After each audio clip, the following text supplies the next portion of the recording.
kabi-kabila yata. Bakit naman po gano'n na Antikristo rito, Antikristo sa YouTube, Antikristo sa Facebook, Antikristo, Antikristo, Antikristo?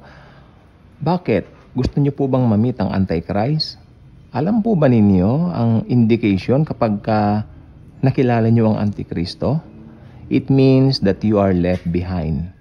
So, hindi po natin siya makikilala as born-again Christians dahil irarapture na po tayo ni Lord Jesus. So ito lang po ang gusto ko. Sabi ng Bible, mag-sharean tayo ng mga confident hope sa bawat isa na meron tayong blessed hope that one day, Jesus will come back. Kukunin tayo, doon tawag doon rapture.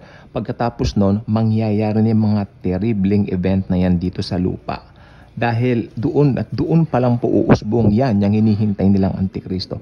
I was shocked. Bawat bukas ko ng mga content, mga ganito ganyan, ganire o ano pa man, Antikristo, Antikristo. Ang ginagawa, pinangha-hype nila. That's not good. That's not good. Ang Antikristo hindi mamimit ng mga believers. Hindi mamimit sa kadahilan ng irarapture na po ni Lord Jesus ang church. Rightly dividing the word of truth. Know your hermeneutics. Okay? Rightly dividing the word of truth. Bakit ang halaga nito? Sapagkat napakahalaga po na alam natin kung paano magsisimula ang mga bagay na ito. Magsisimula po yan sa araw ng rapture.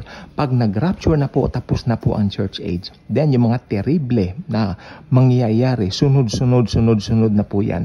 Alam mo nyo, from the rapture hanggang sa second coming ng Panginoong Jesucristo, which is kasama na po tayo sa kanilang pagbabalik, 7 years po yon. So madali na po nilang kung bibilangin yan. From the rapture, bilang ka ng 7 taon from that second coming na. Pero ang problema, itong rapture kasi, hindi natin alam kung kailan mangyayari. Di ba? So, alam natin na sinabi lang ng Panginoon na wala nakakaalam. So, pag sinabi ni Jesus wala nakakaalam, panghawakan natin ang salita niya. Huwag lang tayo mag-speculate.